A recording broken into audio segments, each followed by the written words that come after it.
tu é comunista, cara? Que papo é esse aí? Porra. Camisa aí do Camisetas Opressoras fazer a propaganda. Não ganho nada com isso não, tá? Mas tem alguém que ganha, que é o pessoal lá de Caçapava. Tá certo. Tem 3 crianças pequenas pra alimentar, então tá, ó. Como é que é o nome? Camisetas Opressoras. Tá. Jogar no Google dá lá, tem várias. Cachorro cagando comunismo no chão. Cara, às vezes eu fui nos Estados Unidos, um cara me parou na rua pra perguntar onde é que eu tinha comprado. Pô, quero uma dessas. www.camisetasopressoras. Utilizando todo o vasto inglês, né? E teve essa parada aí contigo, né, cara? Que queria que tu ia... Quase se tornou aí o embaixador dos Estados Unidos. Cara, o que acontece? O presidente ele acabou me indicando, né? Teve muita resistência. Inicialmente o pessoal não entendeu. Porque na cabeça da galera é o quê? Vai acordar meio-dia, vai comer caviar e tomar vinho e viver na vida boa ganhando em dólar, né? E não é bem assim. Prova, inclusive, do que a gente conseguiu construir nesses 2 primeiros anos de Jair Bolsonaro com o Trump. Porra, a gente tirou do papel ali coisa que estava parada há 20 anos como centro de lançamento de Alcântara. Sabe quantos países no mundo lançam satélites para o exterior? Não, quase nenhum. É um seletíssimo grupo. E a gente vai abocanhar uma pequena porcentagem desse mercado, que isso daí já vai significar, cara, alguns bons bilhões de dólares, justamente num dos locais mais pobres do Brasil. Se tem um local onde tem tudo para sair da pobreza, é Alcântara, no Maranhão. Porque do lado, aqui na Guiana Francesa, tem uma cidade chamada Curru. E os caras, hoje em dia, é a melhor renda per capita da América Latina. É a cidade de Curru, cerca de 26 mil dólares a renda per capita lá, justamente porque tem um centro de lançamento. Porra! E o Brasil tem tudo. É uma daquelas coisas que você não acredita. Tu fala assim, cara, que potencial que o Brasil tem. 260 dias de sol por ano, então o cara pode lançar foguete praticamente o ano inteiro. É próximo da linha do Equador, isso economiza combustível. Com um tanque de combustível menor no foguete, você acopla mais satélites, ou seja, cada lançamento fica mais barato. E aí as oportunidades são imensas, cara. E por que não teve isso até agora? Porque, na verdade, porque você precisa fazer um acordo com os Estados Unidos. Não é porque a gente gosta dos Estados Unidos, não. É porque 80% dos componentes que vão para o espaço são norte-americanos.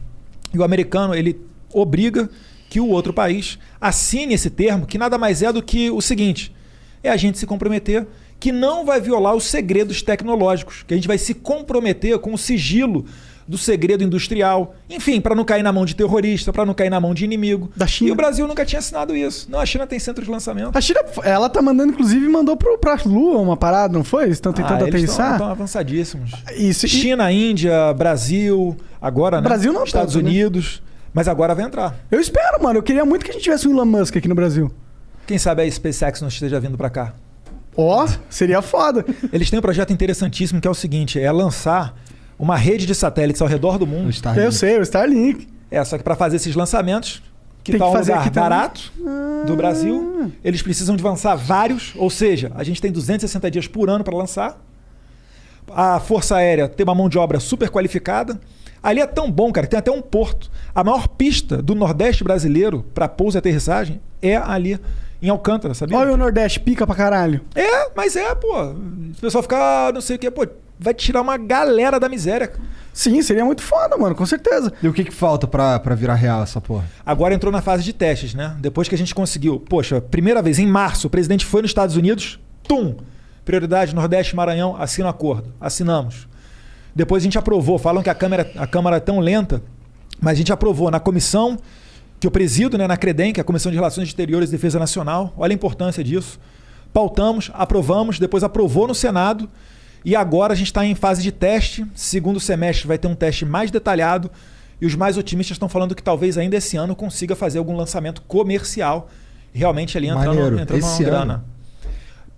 Pensamento otimista. Tá. Se formos conservador ano que vem. Tá bom. Mas deu... porra, mesmo assim, eu gostei. Mas agora deu um pouco de merda isso aí, né? Por quê? Porque o Trump já não tá mais lá. Não, mas é interessante os Estados Unidos. Não, As pessoas tentam resumir. Só tá bem por causa do Trump. Cara, é claro que fica bom, sabe? Destrava várias pautas, a coisa flui de maneira mais natural. Agora, Estados Unidos, cara, é money talks. Você acha que o Biden vai falar, não, porque é o Brasil, não, porque não pode mandar. E outra coisa, cara, é a iniciativa privada que a gente tá falando. Mas eu fiquei com um pouco com a sensação que os Estados Unidos estava usando a gente de otário. Mas por quê? O que a gente perderia com o lançamento? Não que a gente perderia nesse sentido, mas, pô, Eu achava que a gente merecia mais do que uma base em Alcântara, tá ligado? Por que a gente não entrou na OCDE lá? Por que não destravou certas paradas? Parecia muito que, na minha visão de leigo... Ninguém entrou na OCDE. A OCDE basicamente é o seguinte, entra aqui o pessoal das Américas, entram lá apoiado pelo lado europeu. E vai alternando. A Argentina, quando virou socialista e elegeu o Alberto Fernandes, os Estados Unidos botou um pé no freio. Calma aí.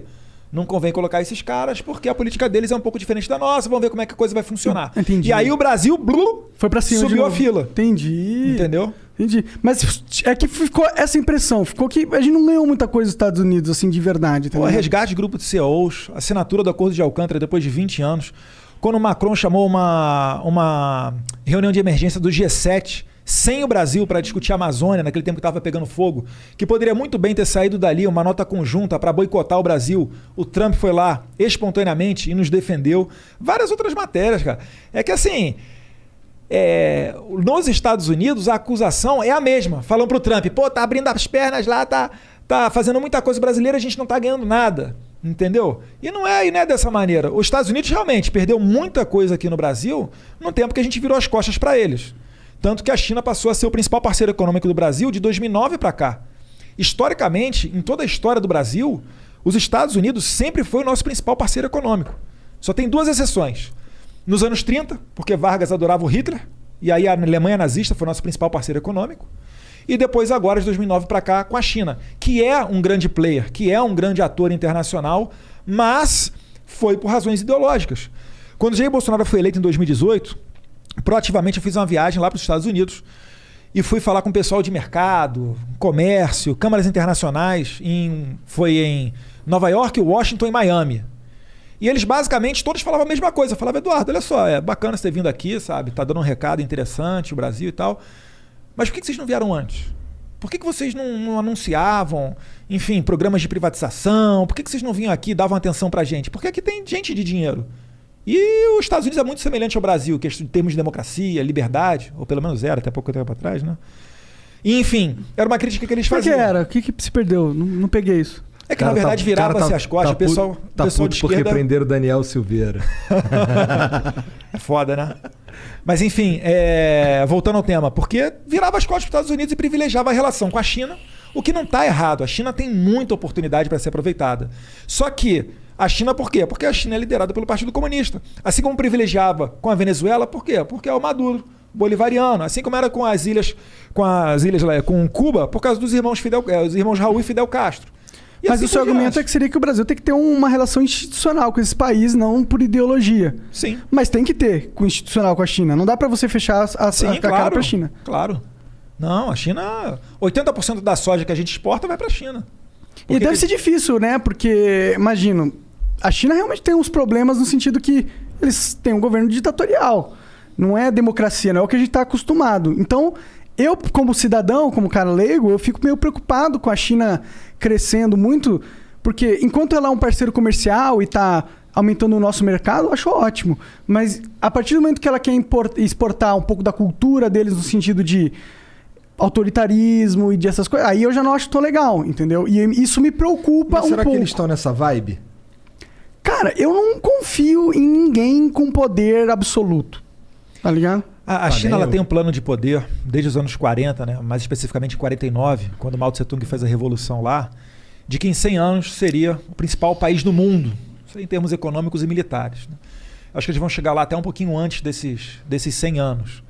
E, na verdade, assim, é o que eu falei, ali tem grandes oportunidades. Tem que ter uma relação institucional com eles.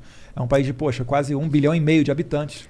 A gente é um país aqui que, sensacional no agro, então para nós interessa vender para eles. Agora, é só manter a nossa independência. Não é chegar, por exemplo, agora e querer colocar goela abaixo qualquer tipo de política com relação ao Covid, nos ameaçando com relação à compra ou não dos nossos produtos agrícolas. Não estou falando que eles estão fazendo isso, tá? Mas é o tipo de coisa que não é interessante para nós. Se você tem uma loja e você só tem uma pessoa para vender o seu produto, essa pessoa amanhã pode virar para você e falar, Igor, é o seguinte... Só eu compro esse teu produto aí. Reduz pela metade. Tu fala, não. Não, beleza, vou parar de comprar. Entendeu? Assim como era interessante você no mercado de ações investir numa ação só, No mercado mundial, que se joga esse jogo da geopolítica, não é interessante você ter só um comprador ou Claro, só um vendedor. com certeza. Então, o nosso trabalho é diversificar. É ter comércio com a China, com os Estados Unidos, com a União Europeia, com os árabes, com Israel. Enfim, é fazer aquilo que tem lógica de mercado e não fazer o que tem lógica de ideologia. Pô, o Brasil, a gente perdeu quase $1 bi para construir um porto em Cuba que não produz nada, não é hub de nada. O Porto de Mariel em Cuba. A gente gastou, poxa, mais de 15 bi de real mole em Abreu e Lima, que não refina nada. E olha o problema que a gente está vivendo hoje com a Petrobras. A gente é dependente do refino internacional. É por isso que tem essa questão toda. Não se pode abaixar, a Petrobras não pode abaixar tanto o preço a ponto que fique desinteressante do investidor internacional mandar para cá o produto dele, porque senão ocorreria desabastecimento, mas também não pode elevar tanto a ponto de acabar com a nossa economia. Então são questões sensíveis que estão jogadas todos os dias. E tá rolando uma treta nesse sentido agora, nesse exato momento, né? Sim.